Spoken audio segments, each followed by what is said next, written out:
ahí realmente? Entonces las preguntas que surgen, al menos a mi parecer, son: ¿el atacante realmente busca ser domain admin? ¿Realmente un atacante, una vez que llega a tu red, dice, bueno, soy domain admin, ya acá se acabó todo, soy feliz? No, no es cierto, así no es. Entonces entendamos cuáles son las motivaciones de los atacantes y entendamos también los nuevos enfoques de seguridad. Seguridad ofensiva, defensiva, que ambas deben ser proactivas y basadas en profundidad, es decir, en capas. Entonces, bajo esa premisa, entendamos que el hacking debe de ser algo periódico, debe ser un hacking persistente, que siempre esté constantemente en la empresa. ¿Por qué? Porque las amenazas son constantes, los atacantes siempre están ahí. Entonces, si yo voy a realizar un pentesting a mi empresa una vez al año, ¿qué va a pasar cuando se descubra una brecha de seguridad? Va a pasar que un mes, 2 meses, y recién yo me voy a dar cuenta que soy vulnerable. Pero si tenemos un esquema de hacking persistente, siempre vamos a estar alerta de las nuevas, vulnerabilidades que se pueden encontrar. Como por ejemplo, acá tenemos una gráfica muy interesante donde dice que tu empresa se puede comprometer en minutos, pero realmente, ¿cuánto tiempo se demora en ver que la amenaza está ahí en una empresa? Meses. Entonces vamos con algunos conceptos para poder entender. Algo muy importante es el desplazamiento lateral, que son técnicas que nos permiten acceder y tomar control de máquinas remotas, sistemas remotos. Escalamiento de privilegios son técnicas que nos permiten ejecutar comandos sin tener los privilegios que normalmente tenemos. Un APT es una amenaza persistente que refiere a un tipo de ataque que es totalmente dirigido a alguna clase de industria, por ejemplo, gobierno, health. Bueno, y pentesting, que el objetivo de un pentesting es encontrar tantas vulnerabilidades como sean posibles y explotarlas, bajo un alcance definido y un marco de tiempo definido. Y acá también vienen los conceptos de Red Team y de Blue Team. En pocas palabras, el Red Team es el que ataca y el Blue Team es el que defiende. Entonces, si tenemos esos conceptos, el objetivo del Red Team no es ser domain admin, no es encontrar tantas vulnerabilidades como sea posible como pentester. El objetivo es probar las capacidades de detención y de respuesta de la organización, en este caso el Blue Team. Bueno, acá vamos a ver el ciclo de vida de un ataque. Entonces, si vemos, el número 1 es reconocimiento externo. Nosotros, cuando vamos a hacer un ataque, hacemos un reconocimiento, enumeramos servicios, redes, y luego vamos a encontrar una máquina que es vulnerable. Cuando encontramos esa máquina, explotamos y tratamos de tener privilegios locales. Luego de eso, podemos obtener credenciales utilizando Mimikatz, por ejemplo, que motiva a los atacantes hoy en día. Entonces, ¿cómo es que pasa esto? ¿Cómo sucede? ¿Qué es lo que pasa detrás de escena? ¿Cuáles son las técnicas que utilizan esos atacantes? Bueno, las técnicas para elevar privilegios, las más comunes, la explotación del kernel, que se logra explotando las vulnerabilidades del sistema operativo. Como pueden ver en la imagen, por ejemplo, ahí el atacante tiene una consola, un interpreter, pero trata de elevar privilegios y no puede. ¿Por qué? Porque no tiene. Entonces utiliza este exploit del bypass del LUAC. ¿Para qué? Para lograr evadir ese control y obtener los privilegios que necesita.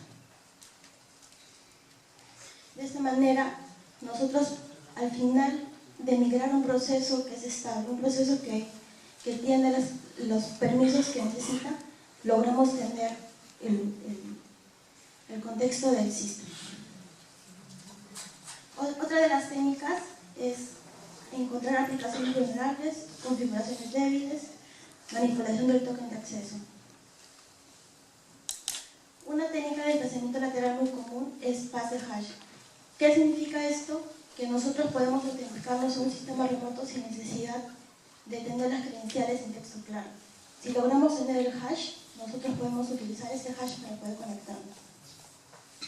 Por ejemplo, en la imagen pueden ver de que se explotó la vulnerabilidad de Conficker, y cuando obtenemos los hashes en la parte de acá abajo, podemos conectarnos sin necesidad del password, ¿no?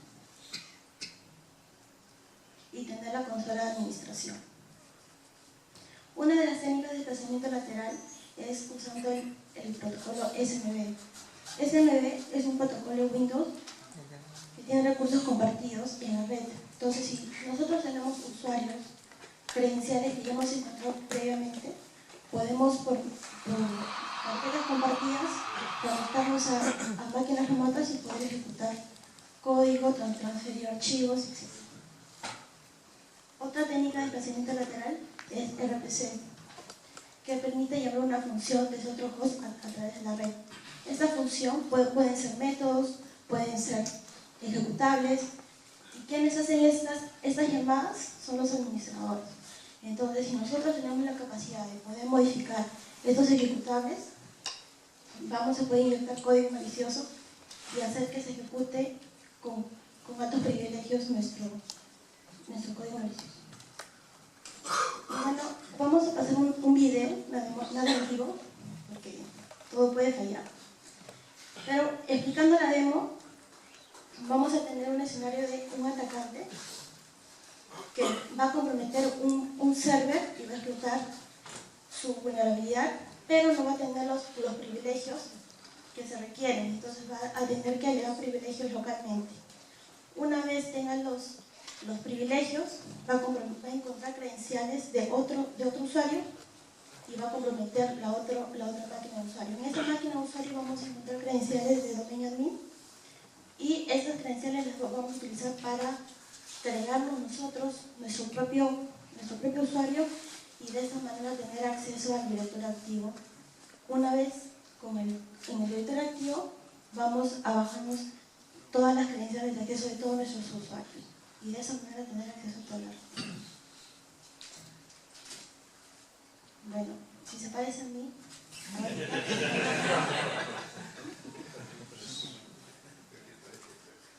exacto, cualquier parecido a la realidad es pura coincidencia.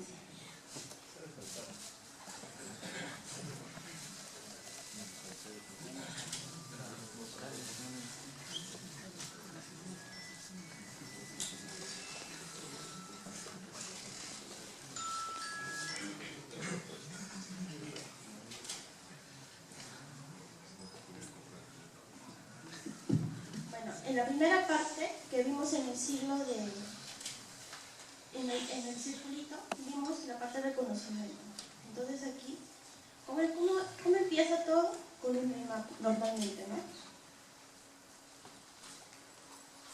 Acá estamos haciendo nmap a nuestro servidor. ¿Y qué es lo que vemos? Vemos que tiene puertos abiertos en HTTP. Una vez que normalmente vemos los puertos abiertos, analizamos los banners, los servicios, vamos a correr una herramienta que se llama Nessus para identificar vulnerabilidades, que puede ser cualquier otra herramienta, podemos usar scripts, muchas cosas, ¿no? Entonces, afortunadamente mi servidor, el que planeamos, tiene una vulnerabilidad de ejecución de código remoto, el WebDAV, que es muy conocido, para el cual existe exploit público, que es el que vamos a utilizar. Para que esto funcione, el servidor tiene que ser un Windows 2003 y tener el IIS 6. Entonces regresamos a nuestro Kali y vamos a cargar Metasploit, que es un framework para aprovechar y explotar todas las vulnerabilidades. Entonces buscamos el exploit y vemos las opciones que tiene, ¿no? En este caso lo único que tenemos que poner es el IP de nuestro host remoto, que es el 133, que es nuestro servidor Windows. Y lo explotamos.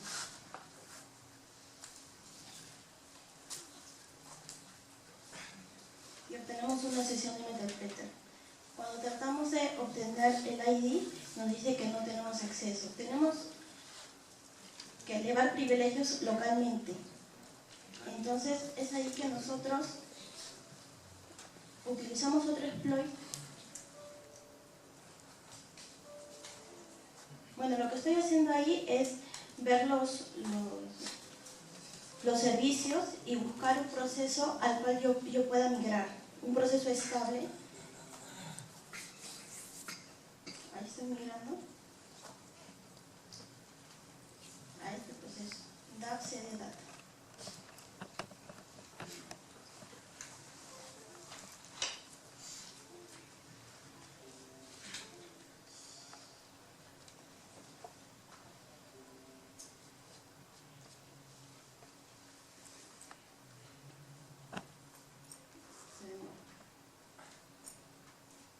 Bueno, como pueden ver acá, yo ya migré y ahora estoy en el entorno de network.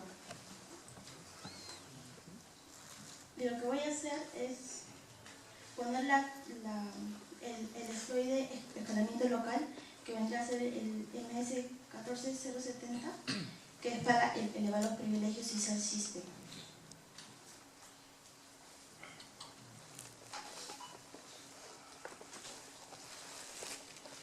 Una vez el exploit corre, vemos que estoy bajo el contexto de system elevando privilegios en la máquina local.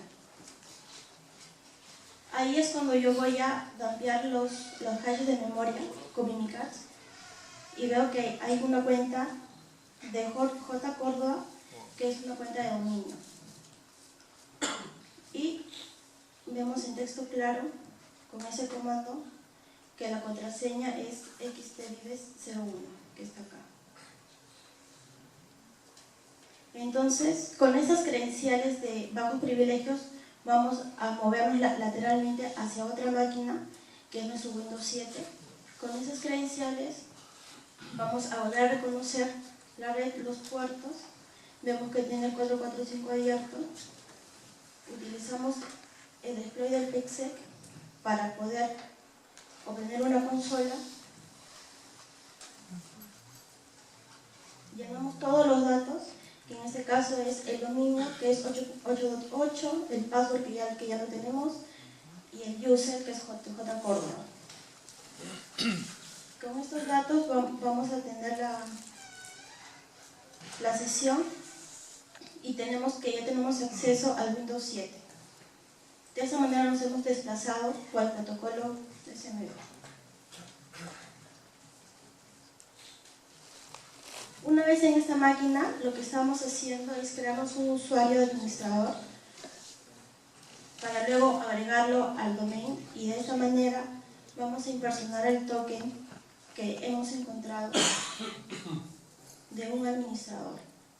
Y así nosotros tener nuestro propio usuario para conectarnos al domain controller y extraer toda la base de datos.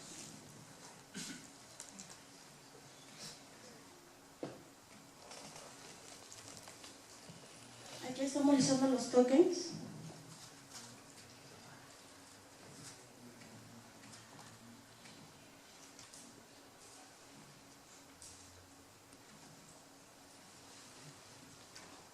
Y lo que estamos haciendo es impersonar.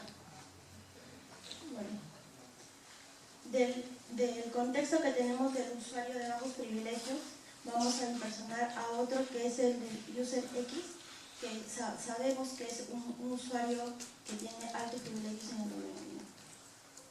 Pero es importante un poco relacionar lo que Pat estaba comentando, de que si bien es cierto, técnicamente podemos lograr ser domain admin, podemos lograr tener la cuenta de altos privilegios en cualquier tipo de entorno, por ejemplo, ya sea una red industrial de una empresa de minería, ya sea una AD y servidores donde se almacena información en diferentes industrias.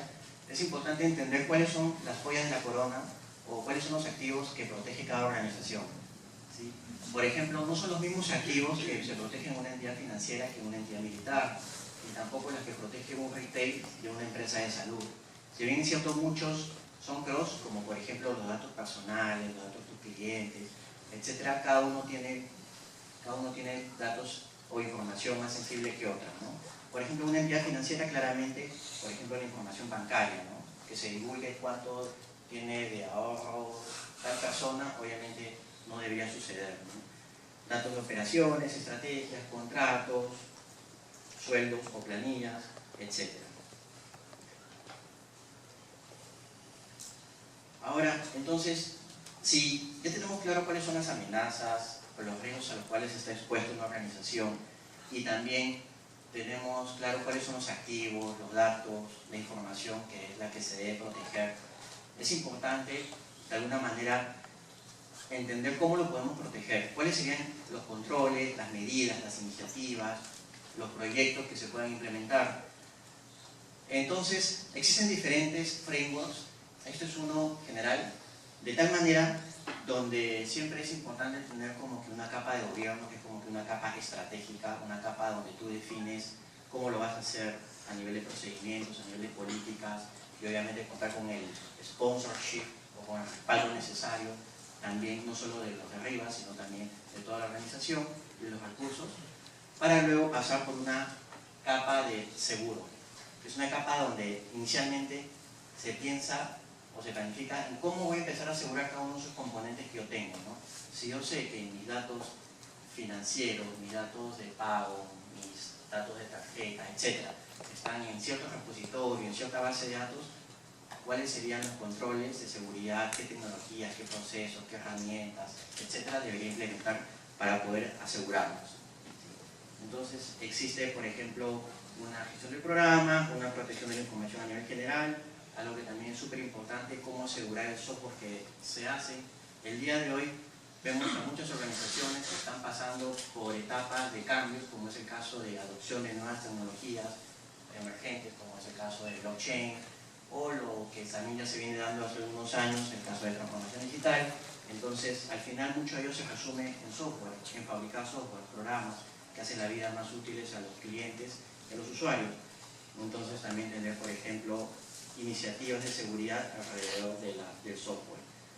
En el caso del cloud, también muy similar, la adopción del cloud se ha visto en los últimos 10 años con un incremento y sigue todavía, pero a veces llevamos los datos a cloud, obviamente no se sabe qué es lo que se está llevando o qué se está moviendo.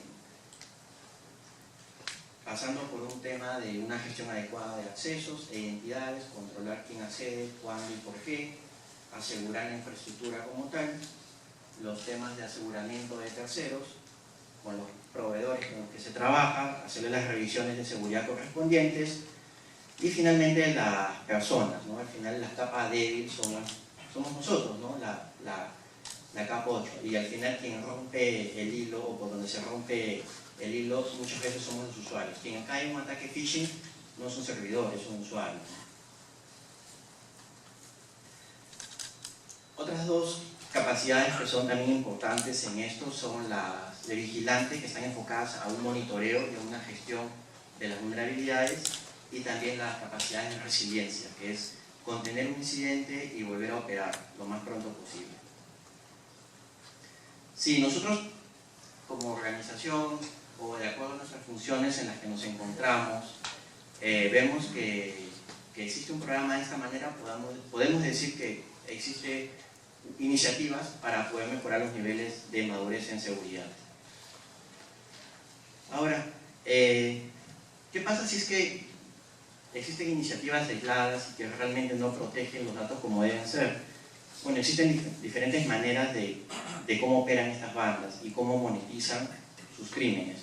¿No? Existe una etapa de compromiso, que es cuando comprometen una organización, mejor dicho, logran entrar a la organización, se establecen ahí, empiezan a adquirir, o mejor dicho, a robar datos para que en algún momento esa información sea exfiltrada, luego incluso la enriquecen o la validan. Por ejemplo, se los pongo así: robo de tarjetas de crédito. No es que te vendan todas las tarjetas, porque muchas de ellas pueden ser no válidas. entonces las valida previamente antes de venderla. Entonces, ese valor agregado pues cuesta dinero. No es una tarjeta que cuesta, por ejemplo, en el mundo underground $10, sino pues te cuesta 50, $100 porque funciona y tiene una línea de crédito alta. Esto al final se vende. Para ellos existen foros, para ellos existen diferentes mercados negros, pero también existen mulas, personas que se encargan de recibir el dinero y obviamente poder depositarlo, ¿no? Los famosos intermediarios, que al final también forman parte de esta cadena delincuencial. Creo que estos serían los dos, los dos estudios más, podríamos decir, más completos de cuál es el índice de ciberseguridad en Perú, ¿sí? Estamos en el ranking 56 de como 170 países aproximadamente, un puntaje de 37.66 sobre 100. Las fuentes las pueden encontrar líneas de abajo, son del Instituto National Cyber Security Index de la institución de gobierno electrónico sin fines lucros de Estonia, que obviamente está amparada por la ONU, y también un Global Cyber Security Index de la ITU, donde también nos ubica en el puesto 78. Algunas conclusiones así a nivel general: la madurez en ciberseguridad en Perú está en proceso, por lo tanto podríamos decir que lo está para todas las industrias, y lo otro es que hay muchas oportunidades para todos.